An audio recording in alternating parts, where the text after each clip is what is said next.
मशवरा देता हूं हुकूमत को और वजीर कानून को मशवरा देता हूं कि ना फिरौन की हुकूमत सारी जिंदगी रही, ना नमरूद रहा, ना जाज बिन यूसुफ रहा, ना यजीद रहा।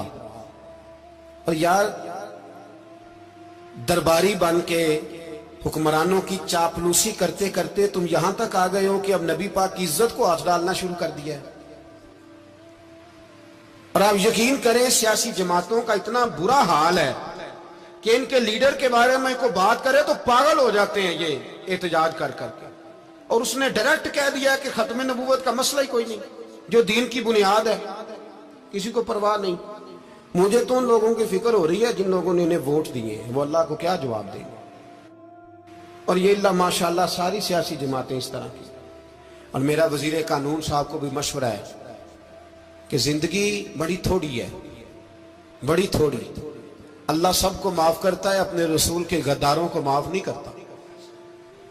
और यहां तुम्हारी गाड़ियों पे झंडे लगे हुए हैं, वहां भी तुम्हारे झंडे लगेंगे, पर इसलिए लगेंगे कि ये गद्दार है नामूसे रिसालत के। ये झंडे लगेंगे। शर्म करो और डर जाओ, बस कर दो। तुम्हारे मुंह में अब दांत पूरे नहीं रहे। कोई शुगर का मरीज है तो कोई ब्लड प्रेशर का, तो कोई हार्ट का, तो कोई कैंसर का। शर्म करो और अपनी कब्र की भी थोड़ी सी फिक्र करो। बताओ पाकिस्तान के कितने सदर गुजरे, वजीर आजम गुजरे, तो उनकी कब्रें कहां हैं? कोई जाता है उनकी कब्रों पे? किसी को खबर है? क्यों अपने लिए जहन्नम इकट्ठी करते? सारा कुछ दुनियादारी रह गई है, सारा कुछ सिर्फ यही रह गया। हजरत अबू बकर सरदार थे, हजरत उमर सरदार थे कबीले, हजरत उस्मान सरदार थे। उन्होंने सरदारियों को ठोकर मार के रसूलुल्लाह के कदमों में बैठना पसंद किया। सरदारियां छोड़ के गुलाम बन गए। तुम सरदारियां बचाने के लिए रसूलुल्लाह की गद्दारी करते हो, शर्म नहीं आती। और कौम शिकवा है मुझे इन लोगों से जो मौलवी तो कह देते हैं तू सियासत नकार, और किसी सियासतदान को मना नहीं करते कि जब तुझे सूरत फातिहा भी नहीं आती तो तुझे किसने इजाजत दिया इतनी बड़ी बात। और मैंने पिछले से पिछले जुम्मे भी कहा था, फिर कहता हूं और आन दी रिकॉर्ड कहता हूं, मरज़ई कल भी काफिर थे, आज भी काफिर और कयामत तक। और जो उनके कुफर में शक करे वो भी, और पक्का बेईमान है, काफिर है। वो वजीर कानून हो या सूबाई हो या विफाकी हो, मन शक्का फी कुफर ही फकत कफर। जो मरज़ई के कुफर में शक करे वो भी काफिर है। हमारे रसूल आखिरी रसूल है। हम किसी को ये इजाजत नहीं देंगे कि वो खत्म नबूवत में रखड़ा डालने की कोशिश करे। हम किसी को ये इजाजत है। और तुमने कौम को लूटा, लूटते रहो, अब ईमान पे डाके तो ना डालो। तुम्हें दौलत लूट के पेट नहीं भरा, अब ईमान लूटना शुरू कर लिया। तुम्हारा फैक्ट्रियां लूटकर, कौमी खजाना लूटकर पेट नहीं भरा। बेईमानो, अब दीन बेचकर अपनी हुकूमतें पक्की करोगे।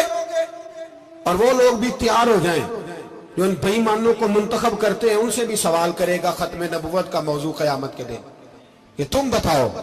इनको सपोर्ट करते थे जो रसूलुल्लाह सल्लल्लाहु अलैहि वसल्लम के बाद भी किसी नबी को नबी मानना दुरुस्त जानते थे। शर्म आनी चाहिए, ख्याल होना चाहिए।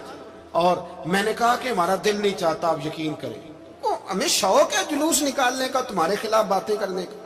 तुमने रोज थर्मामीटर निकाला होता है, चेक करते हो कि ईमान कितना है कितना नहीं है। ये पाकिस्तान अगर सूबा सिंध है तो हजरत अब्दुल्ला शाह गाजी का है, अगर बलोचिस्तान है तो हजरत बाबा अब्दुल रहमान का है, और अगर पेशावर है तो वो सूफिया का है, और अगर ये धरती पंजाब है तो ये दाता अली अजमेरी की है, ये बाबा फरीदुद्दीन की है। इसमें किसी गद्दार को कब्जा करने की इजाजत बिल्कुल नहीं मिलेगी। और हम वो लोग भी नहीं जो चुप करके अंदर सोते रहे, कौम जो करती है करती रहे, हमें परवाह नहीं ना, ऐसी कोई बात नहीं। कोई बंदा ना समझे कि इन्हें होश नहीं, इन्हें पता नहीं, हमें सारा कुछ ही आता है।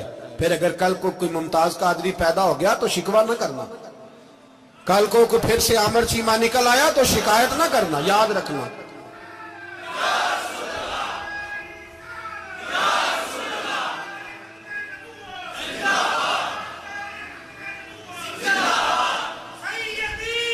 तो मेरे भाई खोल के बोल, या नबी रसूल के बोल।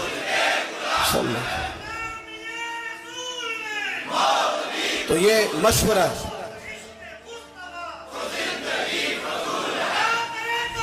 جزاک اللہ. تو یہ تمہیں مشورہ ہے.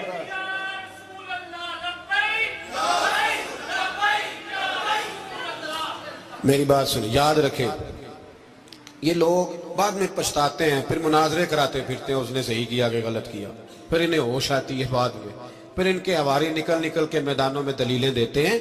اس لیے ہمارا مشورہ ہے انہیں کہ یہ اپنی حد میں رہیں، اور جو کام تمہارے ذمہ، میں نے کہا نا تم نے بڑا لوٹا، یہ قوم روز تمہیں موقع دیتی ہے لوٹنے کا، یہ موقع دیتی ہے، تو تم نے دولت لوٹ کے پیٹ نہیں بھرے، اب ایمان لوٹنے کے چکر میں آ گئے ہو. یاد رکھو، مسلمان گناہگار ہیں، غدار نہیں ہیں. تمہیں دولت لوٹنے کا تو شاید موقع مل گیا ہے، پر ایمان لوٹنے کا موقع نہیں ملے گا. تو اس لیے اس کو لگام دو. اور ویسے بھی کتا جو پالتو ہوتا ہے نا، اس کو گھر کے اندر سنگلی سے باندھ کے رکھنا چاہیے. یہ تمہارے بوٹ چاٹتے ہیں، بھونکتے ہیں، تمہارے حق میں وزارتیں لیتے ہیں. ہم نے تو کوئی وزارت نہیں لی تم سے، اور نہ ہمیں شوق ہے. اس لیے کہ ممبری کیا کرنی ہے جس کو ممبر رسول عطا کر دیا جائے؟ اس نے کیا کرنی ہے یہ ممبریاں جس کو پکا ممبر رسول دے دیا جائے؟ تو اس لیے اس سے باہر آؤ. میں نے کہا بڑے بڑے نمرود، فرعون، قارون دفن ہے، تمہارا بھی نام تک نہیں ہوگا، بالکل نام نہیں ہوگا. اس لیے ہمارا مشورہ، اور آپ لوگ بھی آئے نا یہ اگلے سال، تو ان کو کھڑا کر کے پوچھ لینا، اسلامی جمہوریہ پاکستان کا تم نے MPM نے بننا ہے، پہلا کلمہ ہی صحیح سنا دو. چلو خدا کا واسطہ یہی بتا دو کہ تمہیں نماز بھی ڈھب سے آتی ہے کہ نہیں. اور آپ کی موج ہے، آپ بٹھا لیتے ہیں سر پہ، کیا کریں، سمجھانے والے مفت گناہگار ہو گئے اور بہکانے والے سب تمہارے یار ہو گئے. اس لیے یہ چھیڑتے ہیں جان بوجھ کے. اور پھر جب کوئی ممتاز قادری علیہ رحمہ پیدا ہوتے ہیں، پھر انہیں دشواری ہوتی ہے، پھر ان کا جینا مشکل ہو جاتا ہے. یہ موقع دیتے ہیں، پتہ نہیں کس کے ایجنڈے پہ عمل کر رہے ہیں. میرا سوال یہ ہے، میں نے پچھلے جمعے پھر میرا سوال ہے کہ میں پوچھتا ہوں، اس آدمی کو ضرورت کیا ہے ختم نبوت پر بات کرنے؟ جب امت مسلمہ کے متفق کا فیصلہ ہے کہ مرزائی کافر، اسمبلی نے بل پاس کر دیا کہ مرزائی، ان کو اقلیت قرار دے دیا، اور جب سے وہ اقلیت بنے، نہ ہم نے ان کی عبادت گاہ جلائی، نہ ہم نے ان کو قبروں سے نکالا، نہ ہم نے، بس ٹھیک ہے جیسے عیسائی رہتے ہیں، یہودی سے کس ملک میں رہتے ہیں وہ بھی رہے، اقلیت بن کے رہے، کوئی اعتراض. پر تم انہیں کھینچ کے کیوں قریب کرتے ہو؟ تمہارا کیا جرانہ ہے ان کے ساتھ؟ بتاؤ تو صحیح. ان لوگوں سے ان کو چاہیے اپنے منہ میں لگام ڈالیں، اور اگر نہیں ڈالیں گے پھر انشاءاللہ ڈالی جائے گی.